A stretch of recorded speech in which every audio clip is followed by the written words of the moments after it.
Hey guys, welcome back to Home Built, and hopefully this week I can finally get the front and rear windscreens in. Yeah!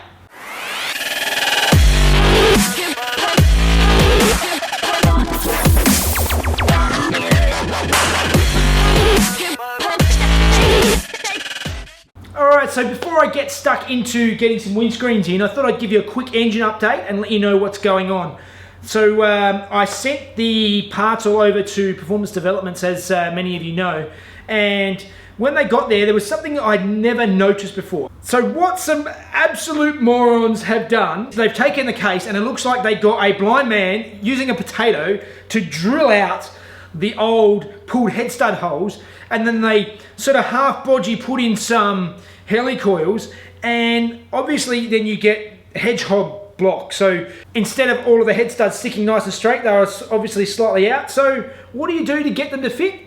Do you drill them straight? No.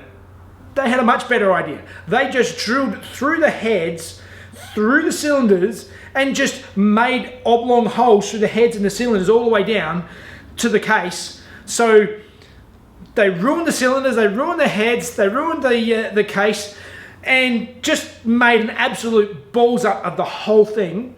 Thankfully, Neil at Performance Developments is the one who is doing this, and this is their specialty, is they can fix generally the unfixable. So they're going through and they're actually repairing the holes. Now, on my case, it is more of to sort of show you guys what is possible, because in my case it's not a particularly special engine or anything, but particularly if you've got matching numbers or something like that where you don't, you know, it's going to devalue your car a lot, it's well worth repairing these things that would otherwise be irredeemable. So I will keep you updated and let you know how things go. I know that they're part way through repairing at the moment, so yeah, it'll be interesting to see what can come out of it. All right, now we come back over to this window frame that I covered with the exo armor from last week.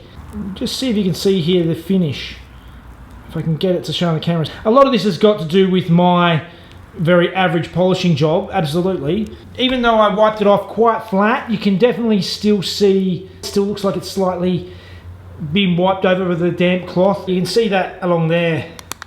That's probably a little bit better polish area. So it keeps the polish, but you can still see, as I said, it looks like these water droplets along the edge. So that's the finish I've managed to get. You could, you know, maybe somebody could get a little bit better finish, but it sort of seems like the product sort of leaves a bit of a sheen, and it's quite difficult to get it perfectly flat.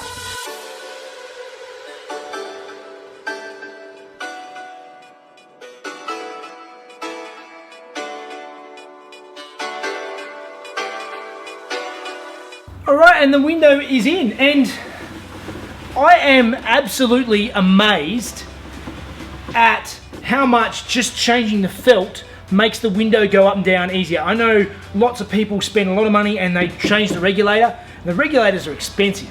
It has made night and day difference. So I would recommend to anyone who has a dodgy window going up and down in their 911, just change the felt inside the window, and it's a breeze. It really is. Alright, and the next move before I can put the windscreen is, obviously I have to put the dash pad in and put it in finally. And I've been looking at it, and it's in really good condition, because I believe when it was converted, it's been trimmed and then it's just been left for a long time and hasn't been touched. Interestingly, I actually had a closer look at the dash pad, and you can actually see here where they cut out and actually modified this dash pad to be a right-hand dash pad. It looks pretty good, so this is going back in.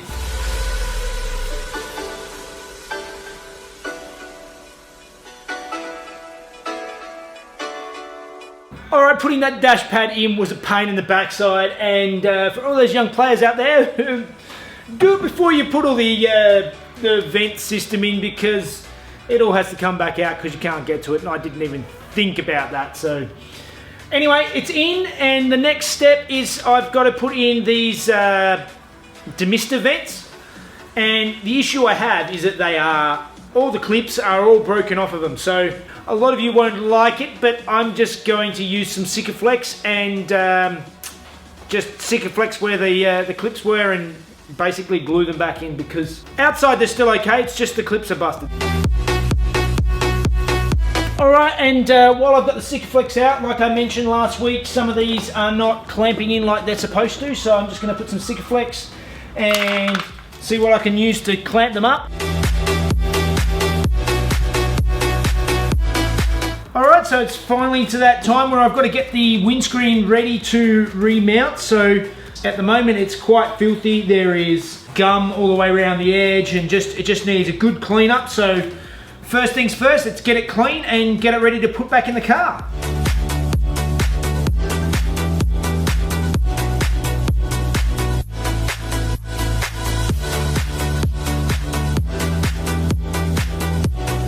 Alright, so I've got my nice new window rubbers. I'm going to try and fit them onto the glass dry first, but a lot of people use soap and water, so again I'm going to go back to my WD-40 trick.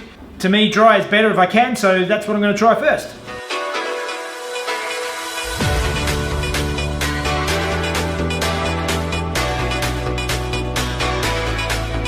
Alright, sorry about the noise, the neighbour is mowing the lawn, but I've gone through and I've got my aluminium trim, which I had sitting up in the rafters. I deliberately put it up there so that I wouldn't bend it and break it because it's really thin and fragile. The next step is to actually mount this into this slot in the rubber trim to make everything sit nice and neat. This stuff I'm almost certain I'm going to need the WD-40 to get it in there and get it to clip in nicely, so I'll give it a quick squirt and yeah, let's try and get this mounted in just right.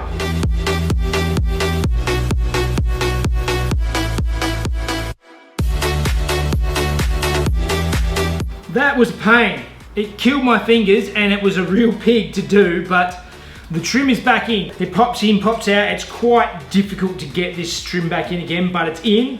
So I don't want to touch it. The next step of the installation is to install this rope. I'm going to start and finish at the top and work my way around, and hopefully I can install this thing myself.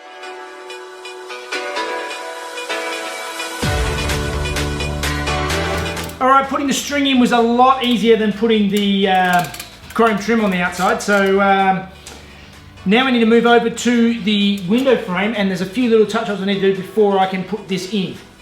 Alright, so a couple of things I've got to look at is, for starters, I've got to trim back all of this and finally remove all these bulldog clips. But also there's a little bit of orange there that you can see, and you potentially still see that through the windscreen. So it's just where I didn't quite do the black far enough and didn't trim it down far enough. So I'm just going to get in there and airbrush them on either side, get it ready for that windscreen.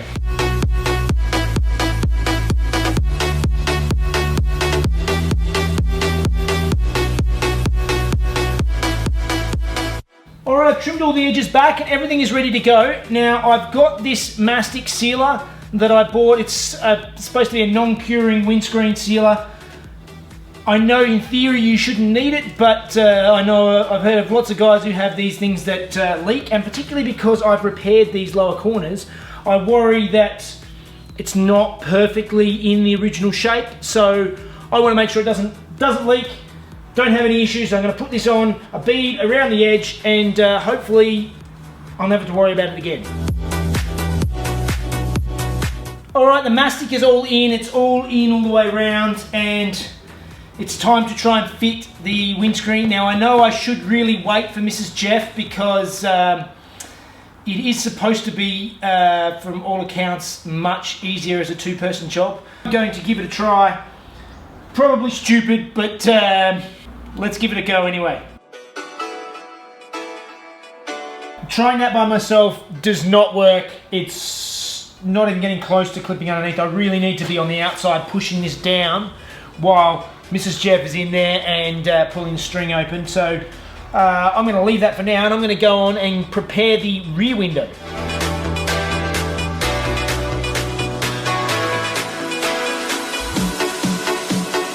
Alright, I've got my new rubber mould laid out, just the same as what I did for the front windscreen. One of the big differences with the rear windscreen is it has the rear demister. I'm not going to refit the rear demister. Yes, this is going to be a street car, but even if I spent all the time connecting it all up, I very much doubt it would have worked anyway. Through the center there, it looks like all the metal lines have corroded and basically just wiped off when I cleaned it.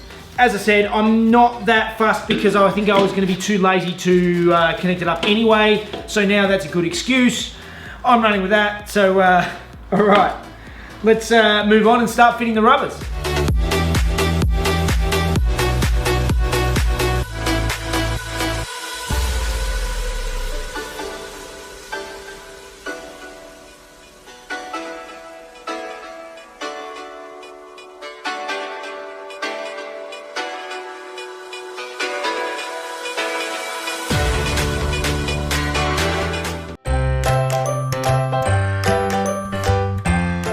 Alright, and we have another installment of mail time.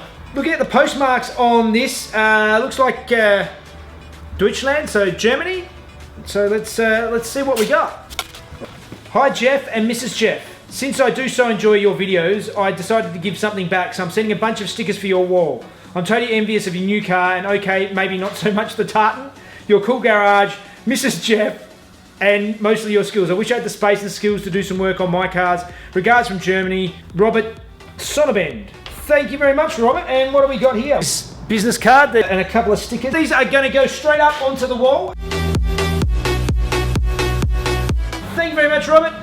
And remember, if any of you guys have got mail you want to send and things you want me to stick up on my mail wall, just send them to Home Built by Jeff at PO Box 1520, New South Wales 2576. And Mrs. Jeff is making faces to me behind the camera, and it's making it hard to concentrate.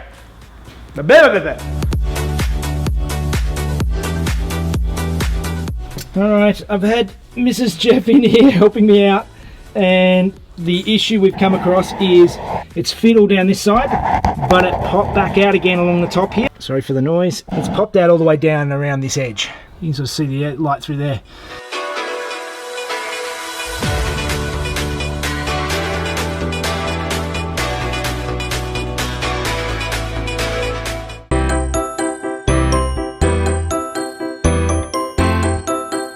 Hi guys! Continuing on from my theme of groundbreaking Porsches, this week is the Carrera GT. In the early 90s, Porsche was secretly designing a V10 for Formula 1, but it was never actually used. They resurrected the engine for the prototype featured at the 2000 Paris Motor Show. And after the success of the Cayenne, Porsche now had some money they could spend, and they put the CGT into production. In the end, around 1,270 GTs were sold, with the 612 horsepower V10.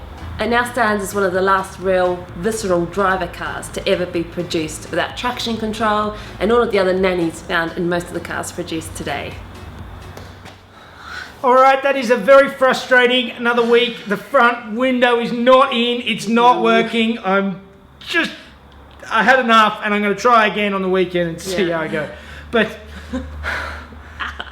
well, the rear window is in, and it needs a little bit of tidying up, but it's in. As always, please like and subscribe to my channel, Home Built by Jeff, and you can follow me on Facebook and Instagram at the same place. See you guys.